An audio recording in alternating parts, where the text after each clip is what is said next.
Christmas ആഘോഷം ഇങ്ങനെ കൊഴുത്തുകൊണ്ടിരിക്കുകയാണ്. അതിന് കൊഴുപ്പേകുന്ന സ്നേഹരാഗം ബാൻഡ് സെറ്റ്, ഇതാണ് ആ ടീം. 2 ദിവസമായിട്ട് നമ്മളിങ്ങനെ ആഘോഷിച്ചുകൊണ്ടിരിക്കുകയാണ്. ഇവരുടെ ഈ പാട്ടൊക്കെ കേട്ടിട്ട് നമ്മുടെ എല്ലാവരും ഇവിടെ ആവേശത്തിമുറുപ്പിലാണ്. എല്ലാവരും ആ ഒരു ക്രിസ്മസ് വൈബിൽ എത്തിക്കാനായിട്ട് കുറേ പാട്ടുകളൊക്കെ ആയിട്ടാണ് സ്നേഹരാഗം ബാൻഡ് സെറ്റ് ടീം നമ്മുടെ കൂടെ കൂടിയിട്ടുള്ളത്. നമുക്ക് എന്തായാലും ഈ ടീം മെമ്പേഴ്സിനെ ഒന്ന് പരിചയപ്പെടാം. ഇവിടെ നിന്ന് തുടങ്ങാം അല്ലേ? ചേട്ടന്റെ പേരെന്താ? മുനീർ, ഔസേബ്, ടിയൂസ്, ബാസി, സൈമൺ, സുബ്രഹ്മണ്യൻ, ബൈജു, ജോസോ.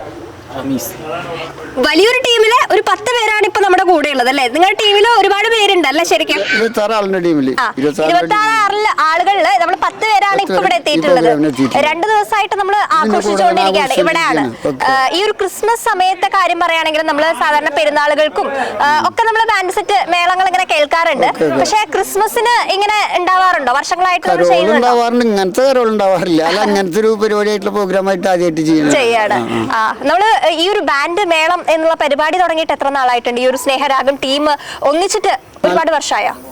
ടീം മൊത്തത്തിൽ 1948 മുതൽ ടീമുണ്ട്.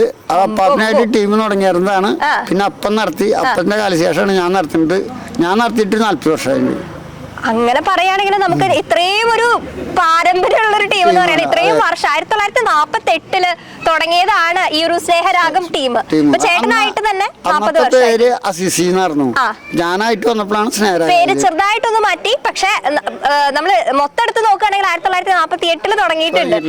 അപ്പൊ ഒരുപാട് ഇതുപോലുള്ള നല്ല അനുഭവങ്ങളും ഒരുപാട് കാര്യങ്ങൾ ഉണ്ടായിരിക്കും പറയാനായിട്ടുള്ളത്. അപ്പൊ ഈ ഒരു എങ്കിൽ കൂടെ ഈ ഒരു ക്രിസ്മസിന് നമ്മളിപ്പോ പാപ്പ ഫ്രെയിംസ് കൂടെ ചെയ്യുന്ന പോലുള്ള ഒരു പരിപാടി ഇത് ആദ്യമായിട്ടാണ് നമ്മൾ ഒരുക്കിയിട്ടുള്ളത്. ഇങ്ങനെ 2 ദിവസമായിട്ട് നമ്മളിങ്ങനെ കുറെ പേരുടെ അടിച്ചു പൊളിച്ച് ഇങ്ങനെ നടക്കുകയാണ്. അപ്പൊ ഒരുപാട് പേരുടെ നല്ല റെസ്പോൺസും എല്ലാവരും എൻഗേജ് ചെയ്യിപ്പിക്കാനായിട്ട് പറ്റുന്നുണ്ടല്ലേ? അപ്പൊ നമ്മളിങ്ങനെ കൊട്ടിക്കൊണ്ടിരിക്കുമ്പോൾ നല്ല എനർജി വേണ്ട പരിപാടിയാണ്. എല്ലാവരും ആകെ ഫുൾ എനർജി കൊടുത്തിട്ടാണ് നിൽക്കുന്നത്. അപ്പൊ ഇങ്ങനെ കൂടെ ആളുകൾ കൂടുന്നതിനനുസരിച്ച് നമ്മുടെ എനർജി കൂടുമല്ലേ? അതാണ് നമ്മള് ഇത്രയും എനർജി നമ്മൾ ഇൻപുട്ട് ഇവിടെ ആവശ്യമുണ്ട് ഈ ഒരു ബാൻഡ് മേളം നല്ല രീതിയിൽ കൊണ്ടുപോകണമെങ്കിൽ. അപ്പൊ അതിനാവശ്യമായിട്ടുള്ള എനർജി നമുക്ക് കിട്ടുന്നത് നമ്മുടെ ചുറ്റുമുള്ളവർ ഇത് എൻജോയ് ചെയ്യുന്നു എന്നുള്ളത് കാണുമ്പോഴാണല്ലേ? അതെ, ഗ്രൗണ്ട് സപ്പോർട്ട് വരുമ്പോഴാണ് നമുക്ക് ആ ഒരു എനർജി നല്ലോണം എനർജി കിട്ടിയിട്ട് നമുക്ക് ആ ഒരു ക്ഷീണമൊക്കെ മറന്നിട്ട് അങ്ങനെ പെർഫോം ചെയ്യാനായിട്ട് പറ്റുകയാണല്ലേ? അപ്പോ എല്ലാവരും നല്ല രസമായിട്ട് ഈ ഒരു 2 ദിവസം നമ്മൾ ശരിക്കും അടിച്ചു പൊളിച്ചു അല്ലേ? എല്ലാവരും എൻജോയ് ചെയ്തോ? അപ്പൊ നമുക്ക് എല്ലാവർക്കും കൂടെ ഒരു മെറി ക്രിസ്മസ് വിഷ് ചെയ്താലോ? എല്ലാവർക്കും സ്നേഹരാഗം പാലിയൂരിന്റെ